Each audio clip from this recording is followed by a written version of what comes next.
Guys, what's happening? My name's Alvin Lapitan. I'm a local mortgage and real estate specialist and the owner of the Iron Asylum Gym here in Virginia Beach. Being a father, husband, business owner, I've got a lot of stories, but I also realize I've got a lot of great friends with some awesome stories themselves. So that's why Business and Barbells was started. We're here to talk about their specialties, talk about how fitness and lifting might tie into business. So stay tuned, drop a comment, check it out. Guys, what's happening? Alvin Lapitan here. Welcome to episode number 3 of Business and Barbells. Today, we've got another banger. 2 phenomenal business owners and friends of mine. To my left, I've got the owner of Sam Strong, a personal training business who operates out of the world famous Iron Asylum here. Not only is she a business owner, she's a wife, mother, and a phenomenal athlete herself. Spending her younger days dabbling in many sports, she spent her college days as a D1 track athlete at the University of Reno, Nevada, got her master's degree here locally from ODU, and then found her real passion for lifting. Today, she's not only one of the strongest power lifters locally, but she's one of the strongest lifters in the world. She's a 3-time USAPL national champion, Arnold Grand Prix champion, and 2-time silver medalist at the IPF Worlds, with career best competition lifts of 501.5 in the deadlift, 396 in the squat, and a 242 bench. Mrs. Samantha Snyder, also known as Samantha Calhoun. To my right, the owner of Falcon Nutrition, a nutrition coaching company who has gained a large following online with over 3,000 clients served to date. They've got a team of 8 coaches currently that operate nationally, whose main purpose is to teach others how to have a better relationship with food. He's not only an awesome fella, he's lived the life himself, losing almost 90 pounds in his own health journey. He's done ultras, marathons, CrossFit competitions, powerlifting competitions, OCRs, and much more. A husband and father of 2, Mr. Jason Falcon. What's up, guys? All right. Guys, anything you guys, for one, welcome, obviously. I appreciate you guys stepping out of your busy schedules. We all, as business owners, entrepreneurs, people that love to do a bunch of cool things and have fun. I know you guys are as busy as I am, so I appreciate you guys coming. Thank you for having us. Absolutely. It's the fun stuff. Anything you guys want to add to that intro? I know there's so much more. You're great, man.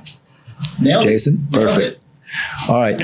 Well, as you guys know, Business and Barbells, we're here to talk about businesses. You guys are business owners, and something I've shared in both episodes.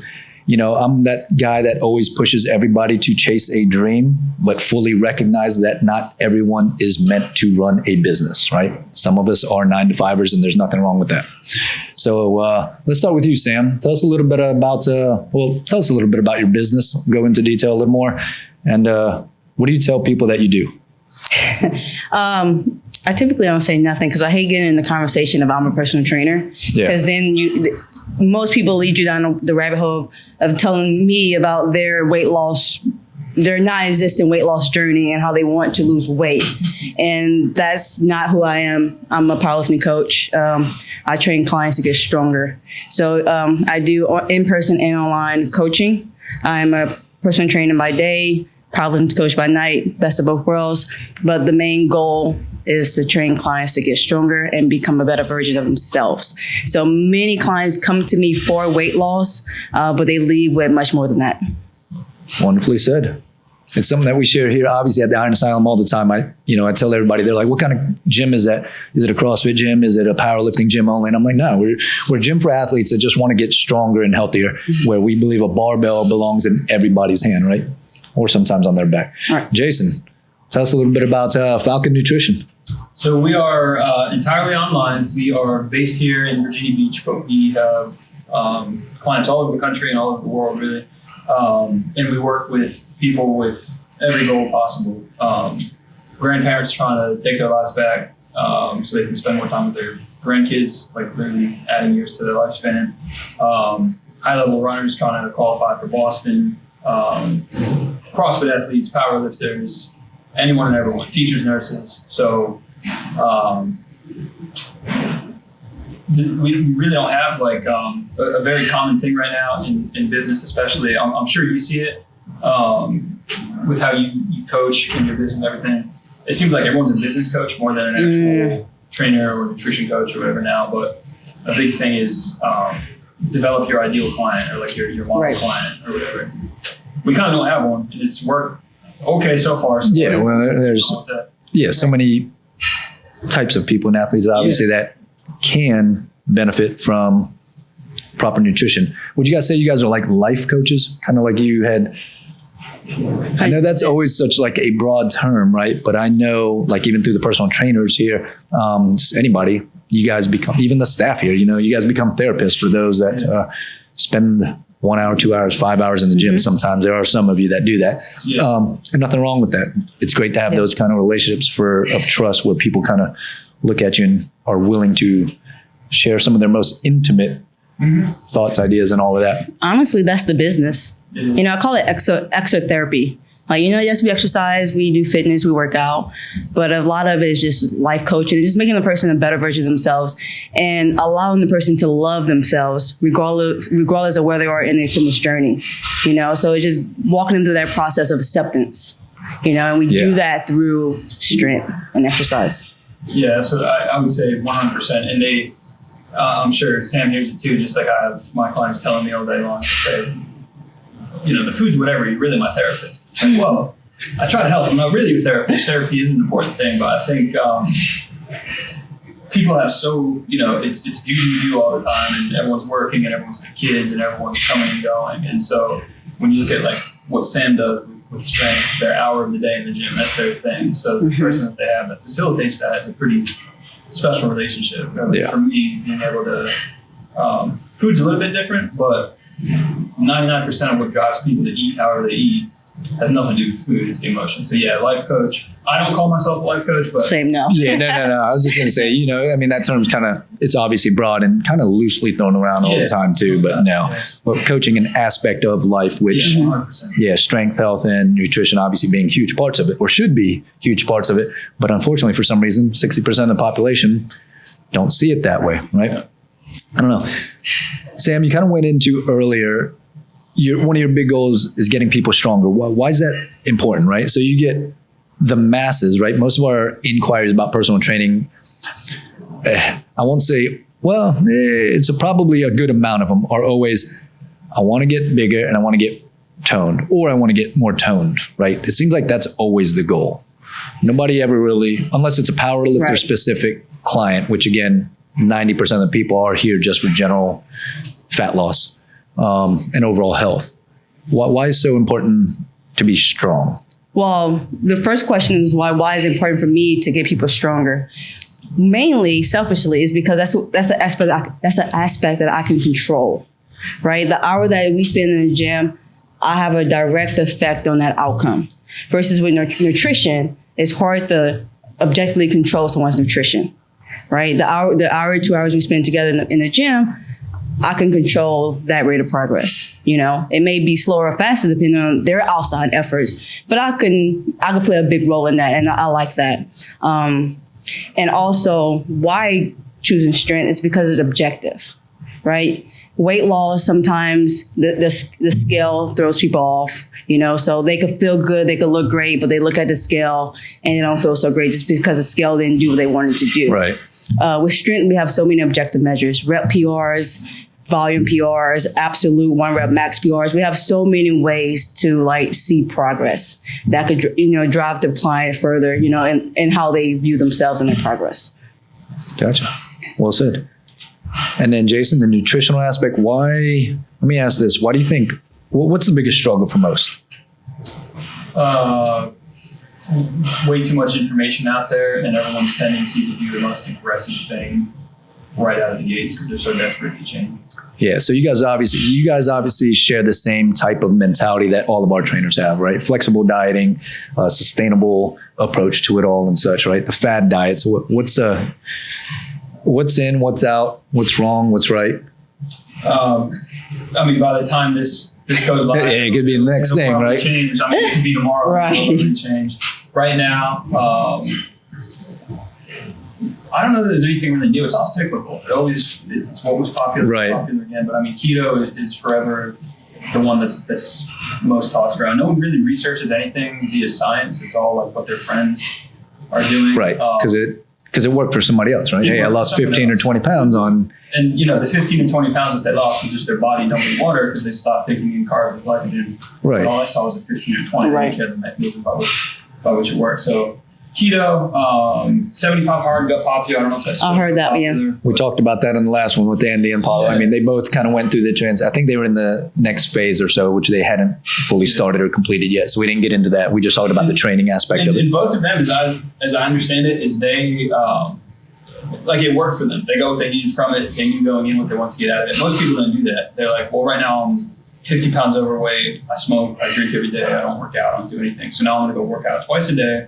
One time's going to be outside. I'm going to follow it. They just do this total departure that they have no chance of actually withholding. And then they're like, why didn't that work?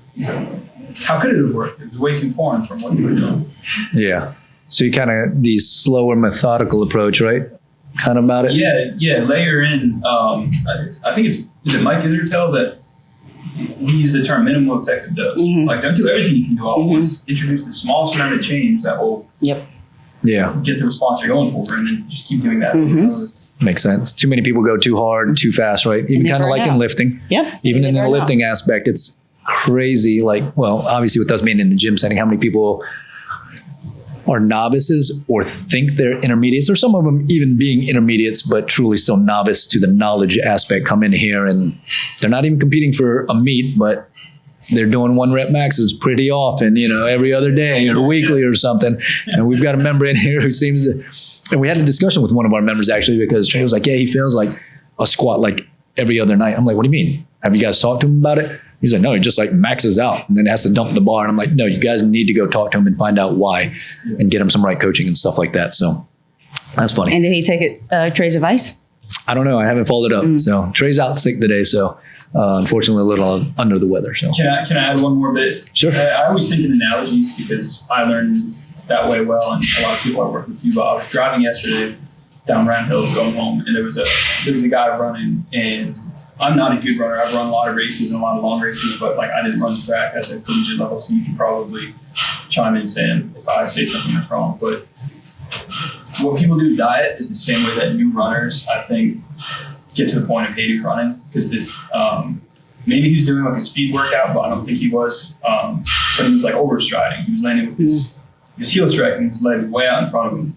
And if he was going more than 100 meters, he wasn't going to be running very long. And so that was just a huge metaphor for how most people try to get better at their diet, is they do the hardest. And in a situation like that, I'm not a runner at all. I've done 2 5Ks in my life, right? Yeah. But I was a good sprinter, but no formal training in sprinting. But I do know, you don't have your feet too far out in front of you because you're kind of just actually stopping yourself, right? Instead of just trying and kind of jamming your limbs. Yeah.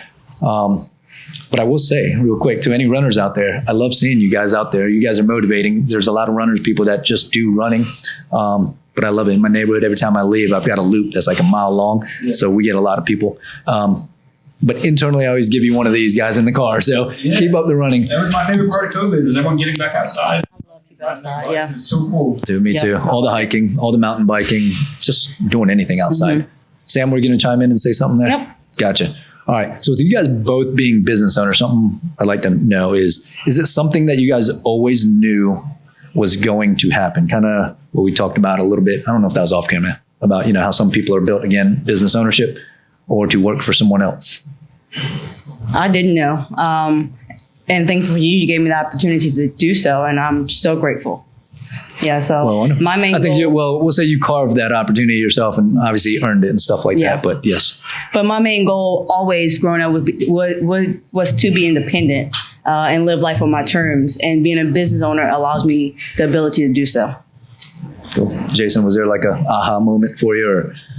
No, I think it was just a steady surrounding myself with, you're a huge inspiration. I think I've messaged that to you before during one of my sentimental moments, but if you stay in the right, networks, or you just stay surrounded by the right people and everyone's constantly leveling up and you're like, well, what am I doing?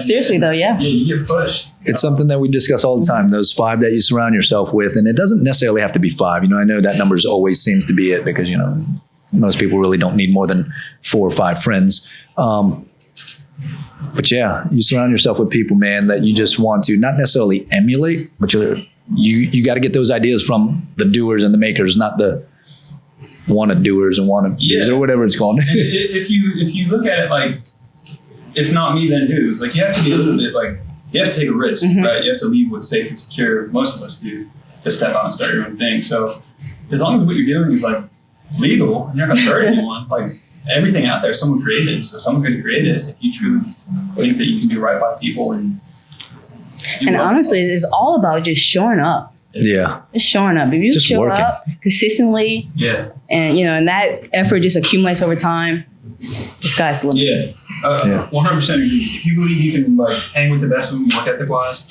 start your own thing. Yeah. Gotcha.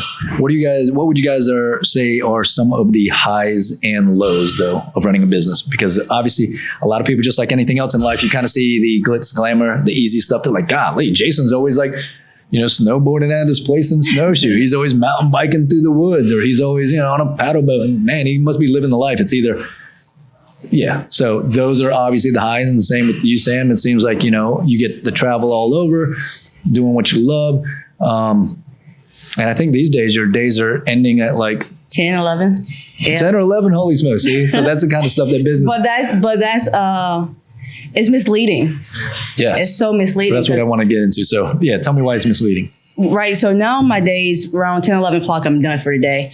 However, I said that's misleading because I worked a lot to get to that point. Yeah. Like 10, 12-hour days, driving back and forth from location to location, like grinding, years of that to get to the point that I can be done at 10, 11 o'clock. Yep. And also asking myself, like, what truly makes you happy? Now that's funny. It's our doorbell that we didn't unplug. All right, go ahead. Asking myself what truly makes you happy. Working a 12-hour day didn't make me happy. The extra money I earned from that didn't make me happy. So it's just finding that balance of, the hard work and the outcome. Yeah. The effort and the outcome. But also not to fool anybody. Your days are ending at 10 or 11 because they're starting at 4 a.m. At 4 a.m., guys. So this isn't like, oh my God, she goes in at 8 and she's done and I see her work out for an hour. Because you're back at like training primarily at home, sometimes in the gym. But it usually doesn't end by then. I imagine you're still answering emails, questions, fielding this and that. Jason, you too, I'm pretty sure it's nonstop. So the other big aspect of the business now is online training. Yeah. So the workday really never ends. Yeah. Programming takes at least 15, 20 hours of my week on top of the time I spend training clients in the gym. Yeah. So doing, 30 to 40 in-person sessions, that's one aspect of the business. Right. And then, like you said, your remote clients that are, I don't know how many you're dealing with now. 15, 20? 20 plus. Yep. 20 plus on a monthly basis doing their programming. And like you said, that's taking another 20 hours.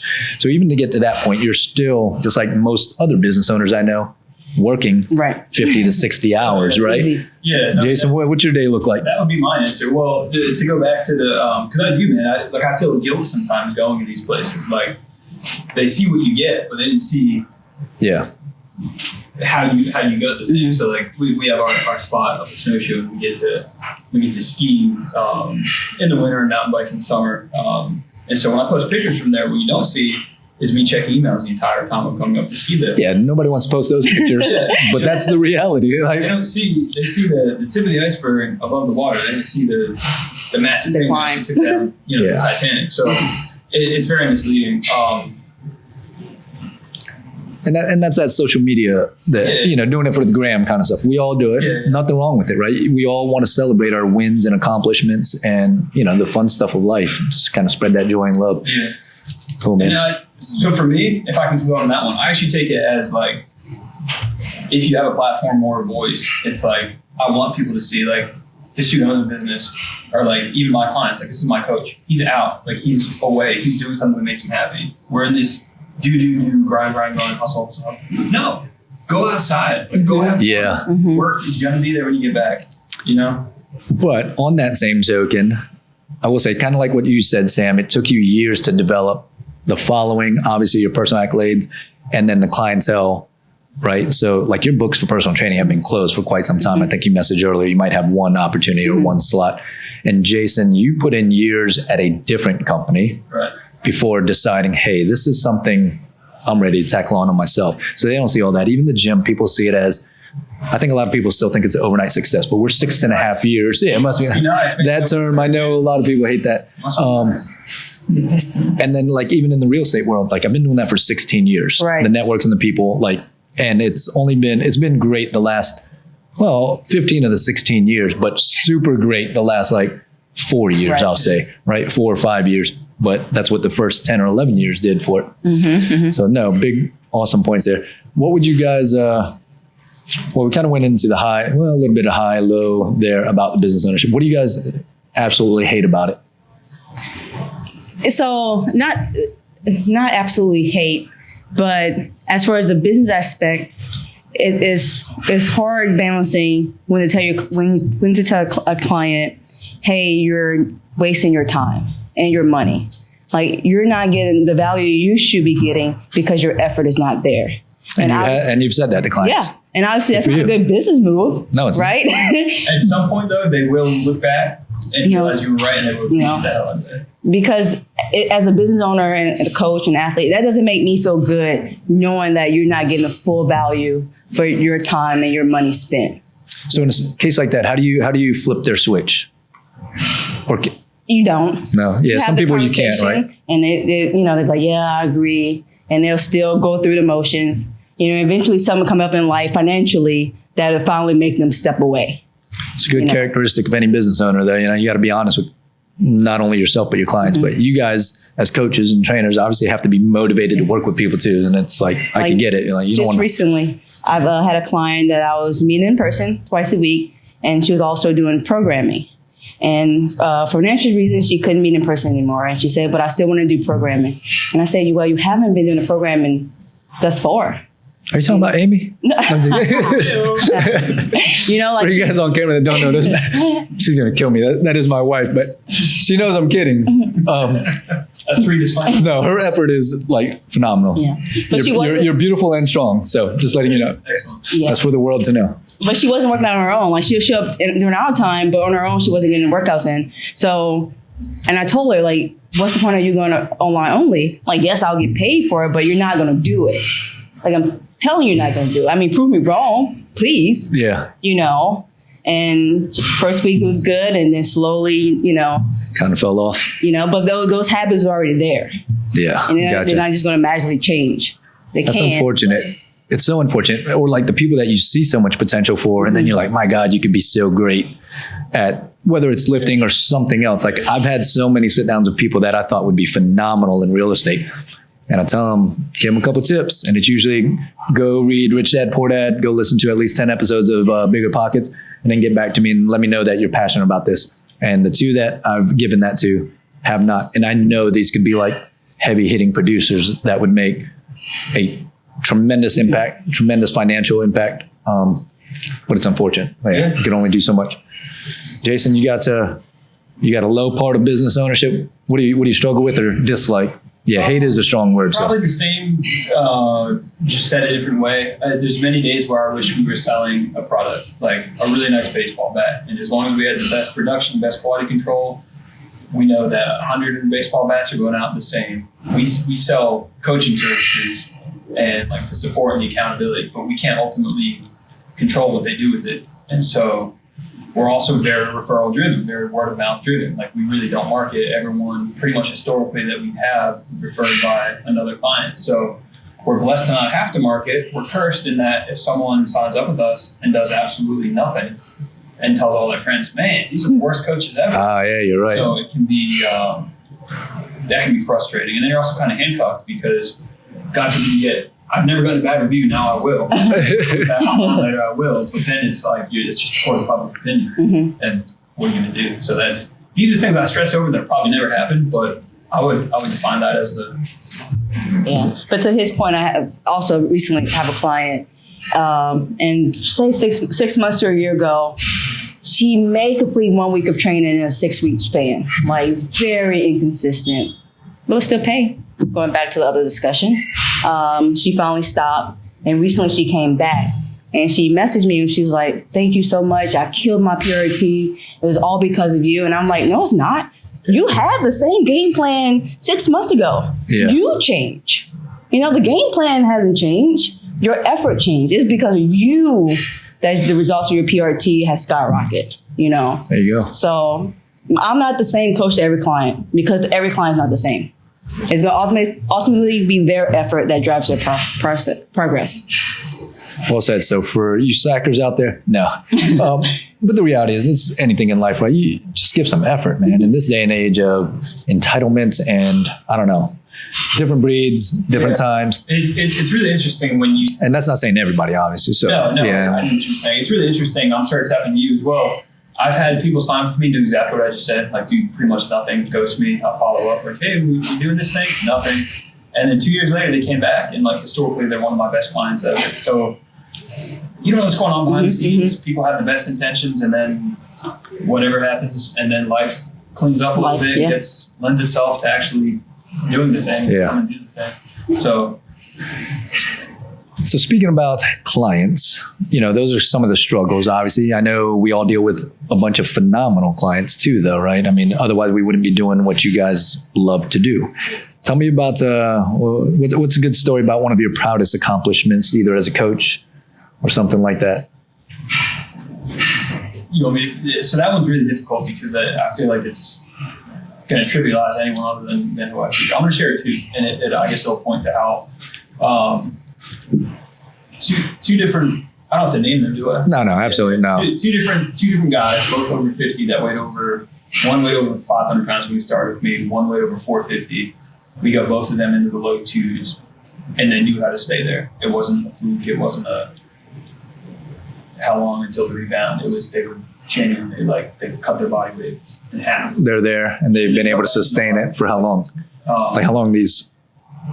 4 years now. 4 years? Holy smokes, dude. But the things that they share, it's not like I can see my abs. It's I don't have to use a seatbelt extender in the airplane, or I can cross my leg when I sit down, or I can put my own socks on. I can ride a roller coaster with my kids, that kind of stuff, man. Dude, that's got to be so fulfilling. Yeah, so things like that. And that's just sheer longevity. I'll name Anthony because he's my boy.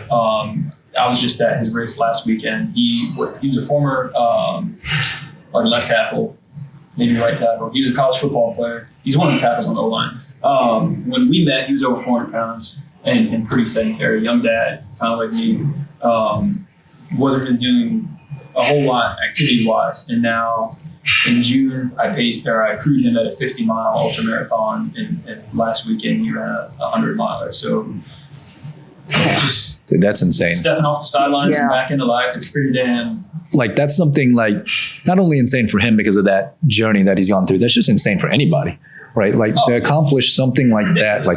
I can tell you, I will 99% sure probably never do a 100-miler or 50-miler. That's just by choice. I heard all that. You've done 2 5Ks. Add them together, multiply by 10. I got it. But no, that's great, man. That's awesome. Sam, what you got? You got a story to share? Yeah, I'm going to share a story that kind of cultivated me as a coach. So when I first entered powerlifting coaching space, it was through a competitive lens. And I didn't really truly understand why someone will hire a coach and spend so much money recreationally. Until one of my clients I was personally training, after 6 to 7 months or so, she said she wanted to sign up for a powerlifting meet. And immediately my heart kind of dropped because this person, when we first started, I had to help her bench the bar, which was crazy to me. I remember telling Amy, I had to spot her with the bar. She couldn't hit depth. So when she said, hey, I'm signing up for a powerlifting meet, I was like, okay, I would never discourage anyone from doing anything. So I'm like, heck yeah, let's do it. So she signed up, and then the very next day, she said, do you think it's crazy that I signed up, or do you think I shouldn't have signed up?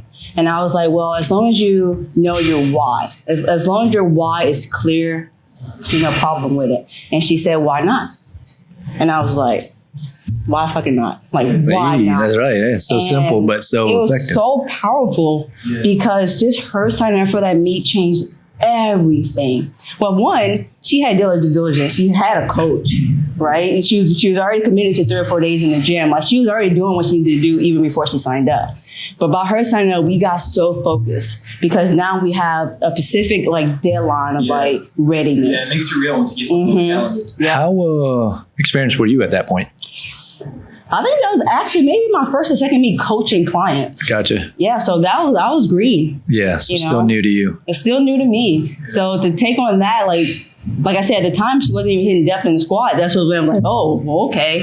but like she killed it, and it brought out a different animal in her that I don't think she knew was there. Yeah. So from there, I realized like, wow, this is powerful, and everyone needs to experience this, no matter like how strong, how big, how small. Everyone needs to experience this, and that just changed me as a coach entirely. Yeah, and I think as a gym, that's why we've always been successful, and that's something that we always promote. Again, going back to the strength thing, guys.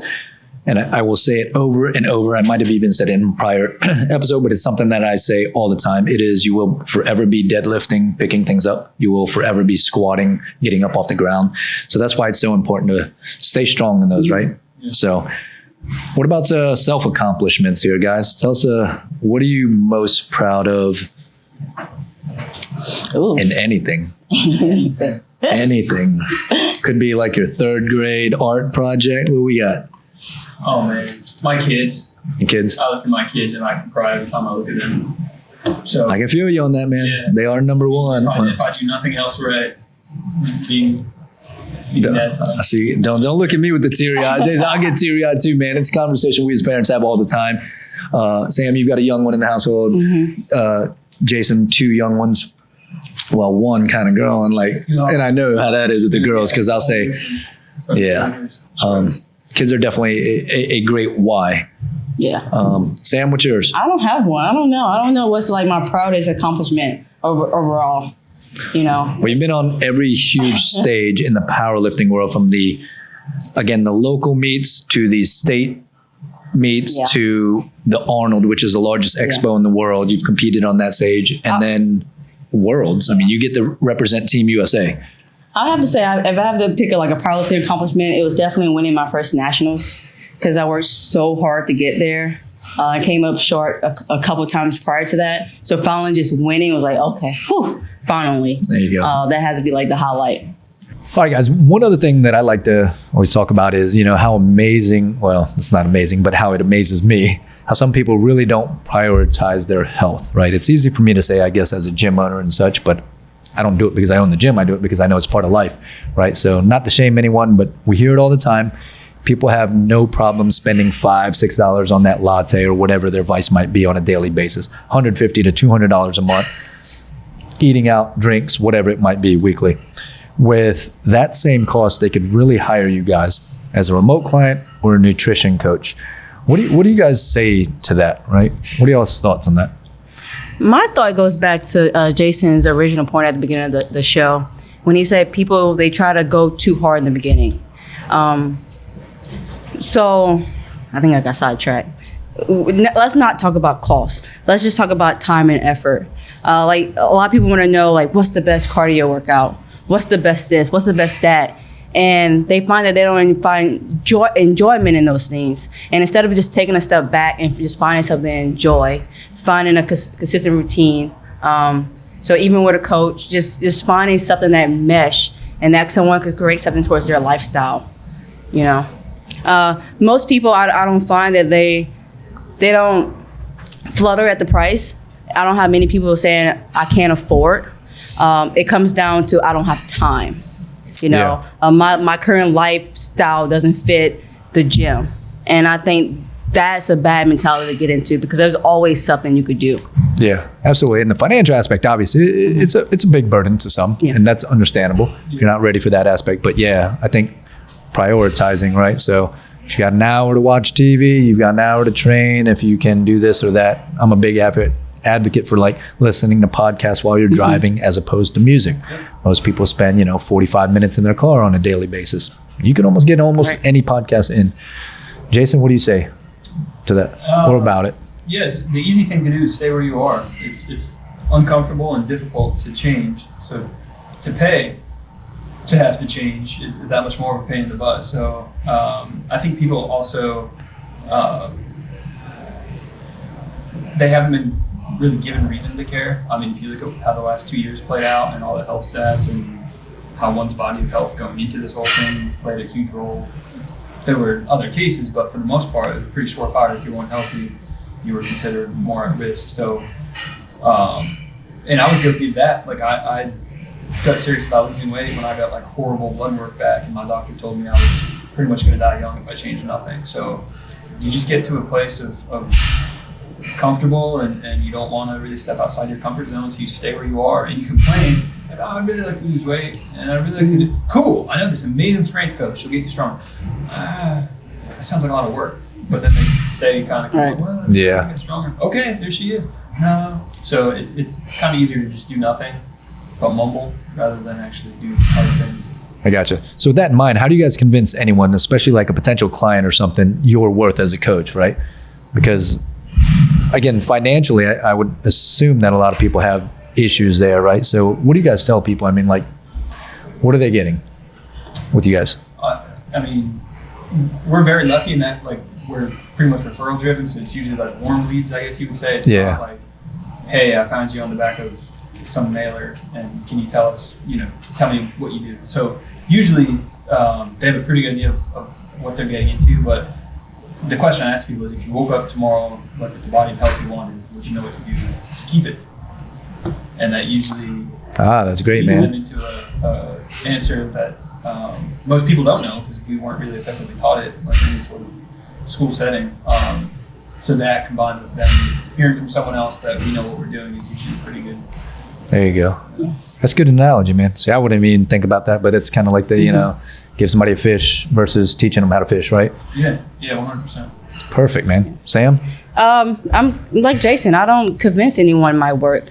If someone's sitting at the table across from me looking for training, I ask them, well, what are your goals? And this is how we're going to get there. I'm not going to tell you, I'm not even going to explain my background, but I'm going to let you know my process of getting you to where you want to be.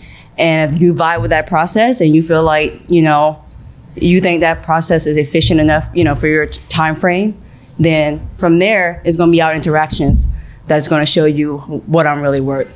Because I could say anything in the world, but until you truly experience me, outside of this table, in the gym for an hour, 2 hours a week, that's when you'll know, like, this is why I hired her. Versus me explaining, oh, I got a master's degree, I did this, I did that. That doesn't matter. It's going to be those ongoing interactions that's going to truly, like, sell you long term. Yeah, like I've not ever worked with Sam, but I've known at least a few people that have, that absolutely rave about her. And probably just like me with all my nutrition certifications or my schooling, like, you can be, it's like the E-Myth. You've read the E-Myth. I have not. Oh, man. The E-Myth? The E-Myth. I'm going to jot it down. I'm no reader, I'm a listener, so I will look for it. E-Myth. I got you. You can be the best in the world at doing something, but that doesn't mean you're necessarily qualified or even should lead others doing it. So like she can have all those competition medals and wins, but if she's not like super, it's usually an emotional intelligence thing. It's like how to just communicate with people. So if you're able to do that, I think that's what sets good coaches apart from, like, my certifications are not difficult to get. If you have online for a few months, you can probably go get a nutrition certification. And our people are going to be our biggest advocate. Yeah. You ask a Team Strong member, like, what do you think about Sam? They'll tell you. Now, y'all roll deep on Sundays, man. I love to see those posts all the time and stuff like that over at Castleton. You guys they'll tell you the good and bad. They'll tell you I'm blunt. They'll tell you I'm sarcastic. I'm straightforward. I'm caring. They'll tell you everything you need to know. Just ask them. Yeah. So in this world of trainers, being kind of like all over, dime a dozen, right? You've got those that, again, quick online search, those that don't have true formal education. It's something that I brag about you guys all the time. Like, even though, Sam, you kind of mentioned that it doesn't matter, like the education aspect, I don't think I didn't say it doesn't matter. Yeah. But I'm saying, but obviously those are great things to have. But like you said, relaying the information and the true information, right? Because there are tons of trainers I know that have still graduated with a degree, but they're still learning from the wrong sources, right? Where they feel a good 1 hour session for a client is put them through the absolute ringer. I've seen trainers bragging that, or laughing that, their client was throwing up and couldn't handle it and this and that. I'm like, great. They burned 500 calories, right? They wanted to do that, but they literally left with no knowledge, right? They left with a queasy stomach and a headache. So what should people that are listening and stuff, what should they be looking for though?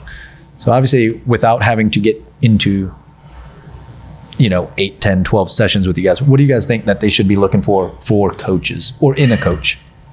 You go first. So Sam, you do in-person and online, right? I mean, how often are you in person? Or that's 6 days a week. Yeah. I think my response would be slightly skewed because I'm 100% remote. But with online nutrition coaching especially, it's like there's like this competition of people that do what I do getting so busy pandering to each other and like trying to prove who's the smartest and who's, rather than like, are you even helping anyone? Like, do you have any clients that you work with, or are you just trying to like compare yourself to other people all day long? So just the quality of work, like what results have their clients gotten, and what is the staying power? There's enough easy ways to lose a lot of weight quickly. Like historically, what are their clients doing? Are they in a good place even without that same trainer in their life now? Like, did they actually learn anything that was lasting? Yeah. Well, kind of like you said earlier, the reviews and being word of mouth, obviously that kind of for your business, right? Yeah, so I guess for you, just it doesn't matter. Just get online and sign up. Jason knows what. No, I'm kidding. But that keeps us honest, because if the reviews are great. But if we start slipping or not being as good as we can be, the reviews will show that too, and there goes everything. So yeah, absolutely.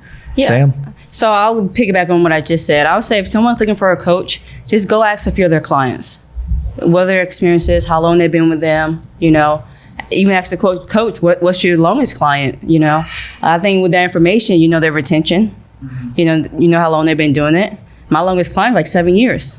Yeah. And I think that's big. If somebody says something, I don't think there could be a bigger testament than that. Speaks to you. There's I'll butcher it, but it's something like the first time someone signs up for you, they're buying like a coaching product, coaching service. When they renew, they're renewing a relationship. So it's you having done something right, because there's a lot of free nutrition coaching apps. There's a lot of free workout programs. Oh yeah.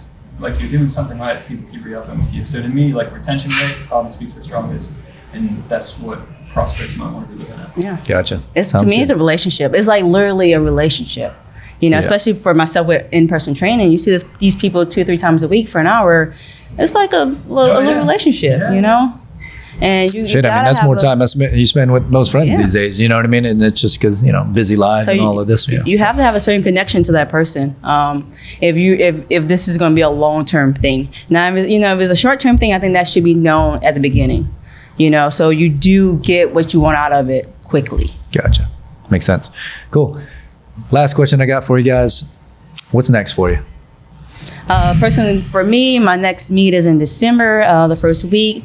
And then we have a big meet here in January. I have 14, 15 lifters competing. Smokes. Oh, yeah, it's going to be crazy. Yeah. Yes.